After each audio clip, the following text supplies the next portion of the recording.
Oui, salut tout le monde, ici Chris, Forum Macintosh Montréal-France. Aujourd'hui, je vous présente un super beau programme que j'ai conçu. C'est ASR Clone SSD macOS Catalina. C'est un utilitaire pour cloner nos disques SSD ou nos HDD communément appelés. Fait que vous pouvez cloner un disque interne ou externe. Fait que c'est super intéressant. Le programme, il fonctionne pour l'APFS et l'HFS plus J. Fait que vous allez voir, il y a une différence entre clone SSD macOS High Sierra que j'avais conçu il y a quelques années. Vous allez voir, c'est pas mal différent. Fait qu'on ouvre le programme, on vient cliquer sur Ouvrir. Et voyez-vous, le programme est démarré. Bon, maintenant, vous avez trois options. L'option 1, c'est ASR clone SSD APFS, ASR clone SSD HFS plus J ou X pour quitter. Fait que bien entendu, si on veut cloner un SSD APFS, ben, on vient choisir la lettre 1, ça veut dire le chiffre 1, ça veut dire on tape sur 1 et voyez-vous, ici c'est bien indiqué ce que l'on doit faire. Et vous avez juste à suivre les étapes. Fait que première chose, on vient cliquer sur l'utilitaire de disque. Maintenant, l'utilitaire de disque qui rouvre. Puis, bien entendu, ce programme-là, il fonctionne dans macOS Catalina. Amusez pas à essayer ça dans d'autres Mac, là, dans d'autres versions de macOS. Il a été conçu pour macOS Catalina. Fait que moi, je veux vraiment que mon disque, le disque qui va recevoir le disque de destination, c'est USB disque ici. Fait que USB disque, je vais venir le formater. C'est un disque de 320 GB. Fait que je viens cliquer sur le disque ici et non la partition. Je clique sur effacer. Je viens choisir l'APFS et je le renomme le nom que je veux. Je vais le renommer encore USB Disk parce que de toute façon, il va recevoir le clone. Fait que en APFS, en table de partition GUID.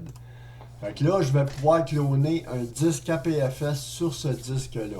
Il aurait été en interne ou en externe, ça n'a aucune différence. Ça fonctionne de la même façon. Vous allez voir. Ça fonctionne parfaitement.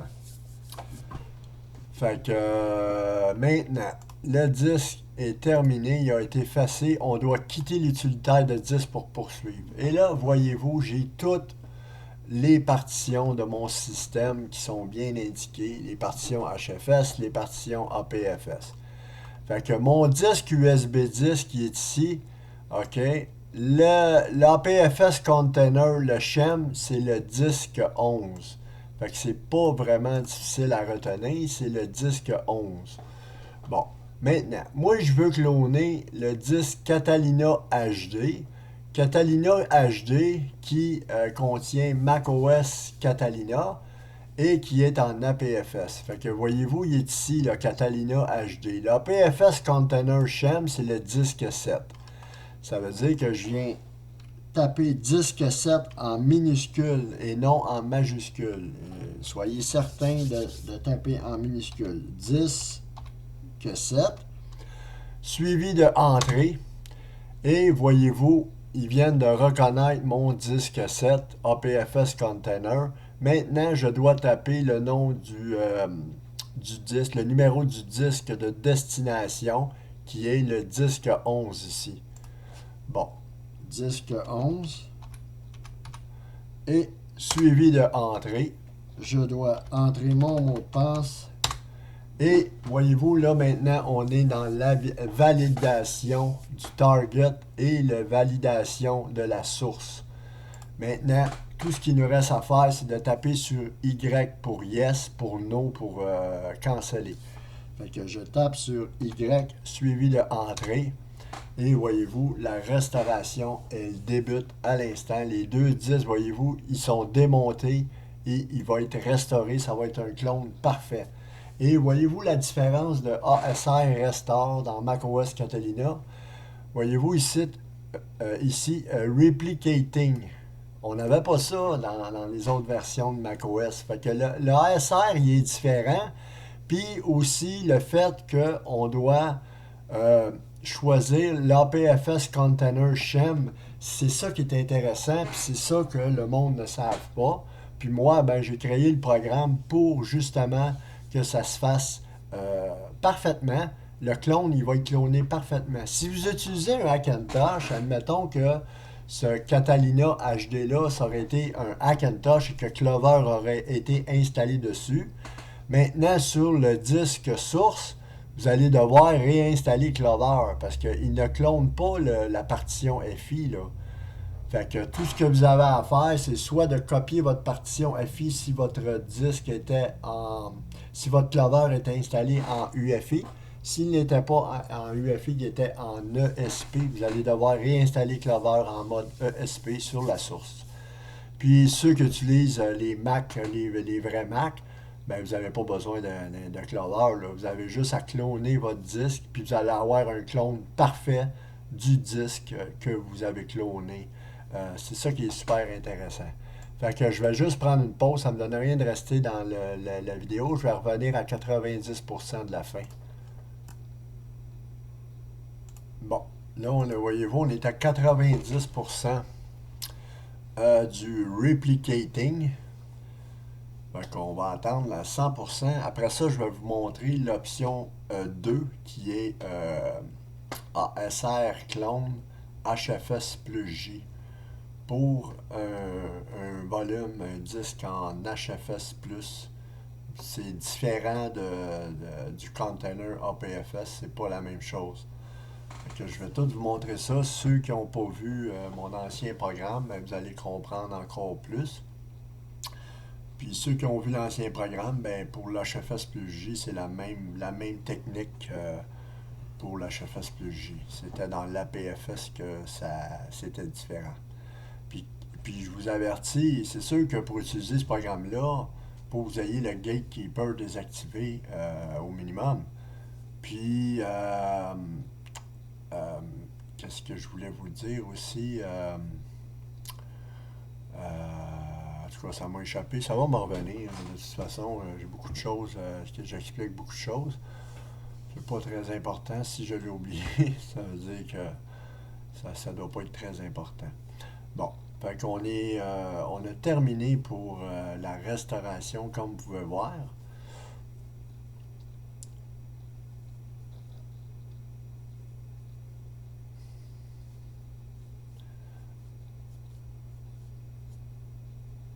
Oui, c'est ça, ça m'était revenu. Quand vous utilisez ce programme-là, si vous voulez recloner un disque sur le même programme, vous devez quitter le programme et le réouvrir. Vous ne pouvez pas cloner deux fois euh, un disque pour un différent disque sur la même utilisation, là. Vous devez le fermer, le programme, quitter avec la lettre X, revenez dans le menu quitter, la lettre X et réouvrir le programme. Bon. Fait que là, voyez-vous, il est en train de faire la vérification qui se fait très rapidement. La vérification du clone.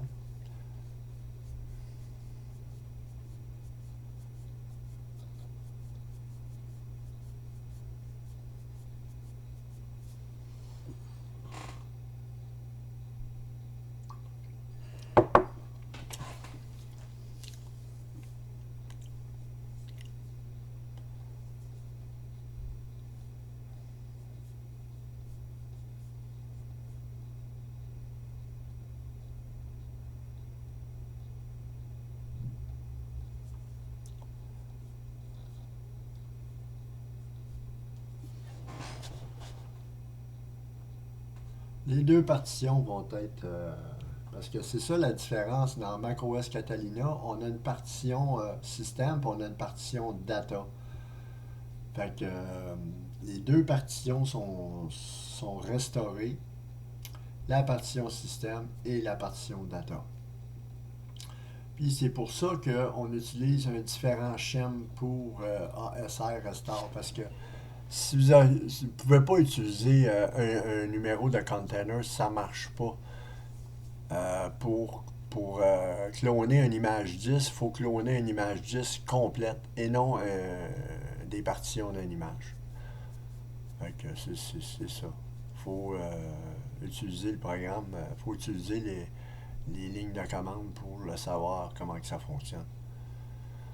Bon, fait que maintenant, notre deuxième partition est en train d'être terminée. Comme vous pouvez voir, c'est complété. Bon.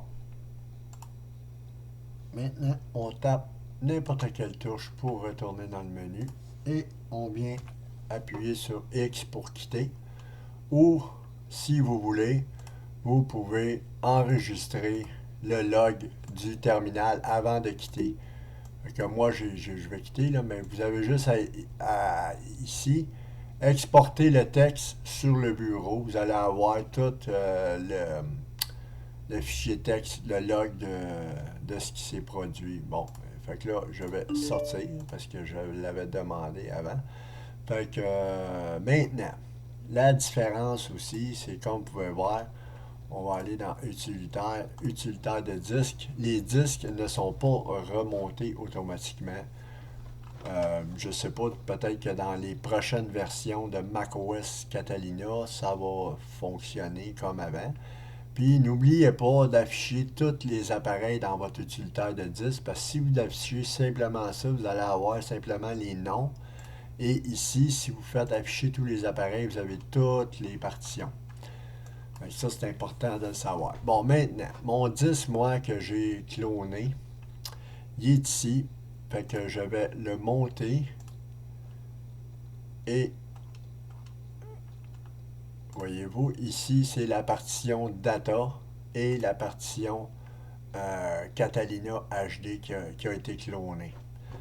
Bon, mais il a été cloné à partir de ce disque-là ici aussi que je vais monter. Fait que, voyez-vous, fait que là, on a deux disques pareils APFS qui ont été clonés exactement identiques. Fait que c'est la beauté de ce programme-là. Voyez-vous, Catalina HD. Catalina HD qui a été cloné sur un disque de 220 GB. Fait que je vais vous montrer le disque en question. Oups, on va fermer ça. Application, les fichiers cachés sont ouverts. Fait qu'on va les fermer. Bon, fait que voyez-vous, on n'a pas besoin d'afficher les fichiers cachés. Maintenant, je peux quitter l'utilitaire de disque. Et voyez-vous, ce sont deux disques parfaits, identiques, APFS, avec le disque de data. Si vous allez dans Système, Volume, Data, voyez-vous, le disque de data, il est là, Système, Volume, Data. Fait que c'est le même disque, exactement pareil. Fait que c'était la portion pour l'APFS. Pour la deuxième partie, je vais vous faire ça. Je vais mettre le programme en dark mode. Puis, comme vous voyez, j'ai enlevé les disques parce qu'il a fallu que je mette un disque externe en HFS plus J qui va être cloné sur le Catalina HD.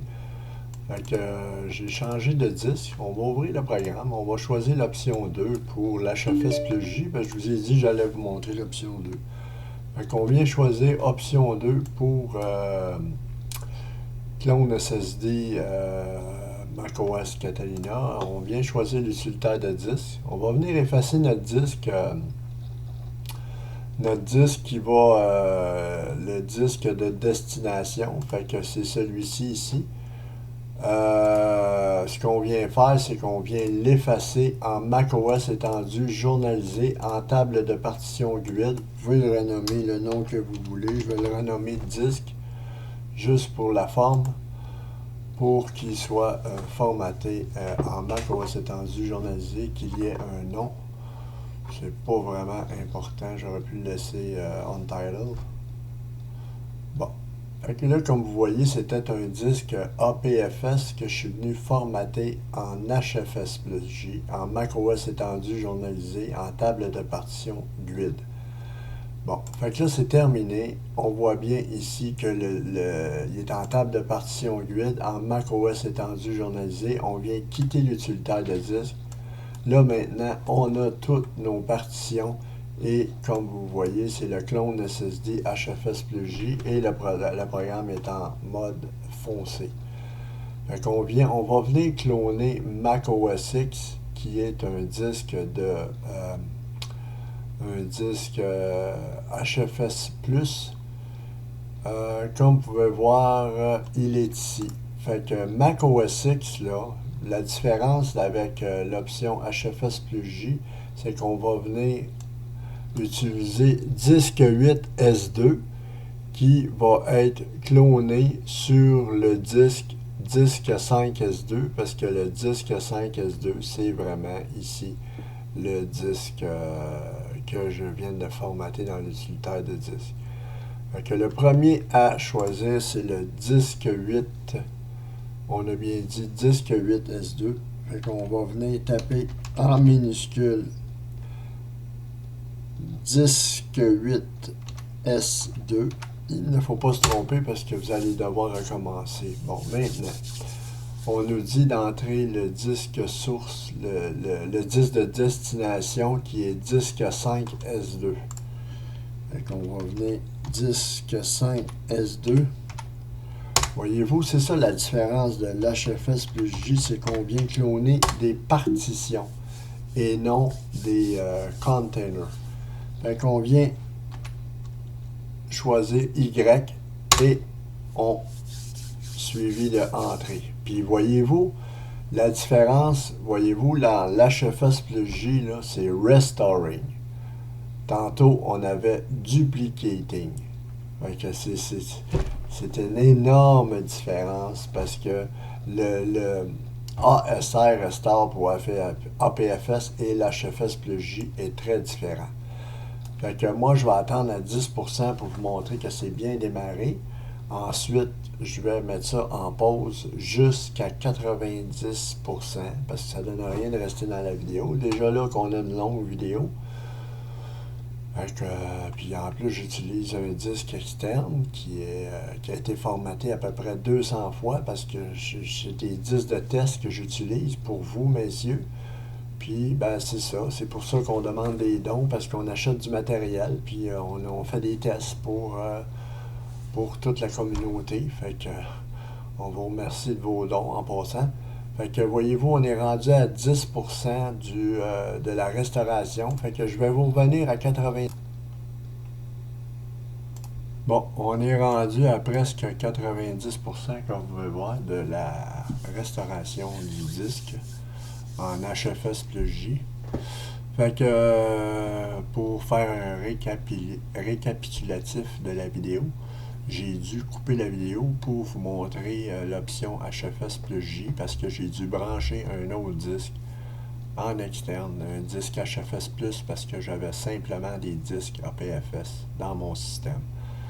Fait qu'il a fallu que je branche un disque qui contenait un macOS en HFS plus J. C'est un disque de macOS X 10.68 de Snow Leopard qui a été restauré et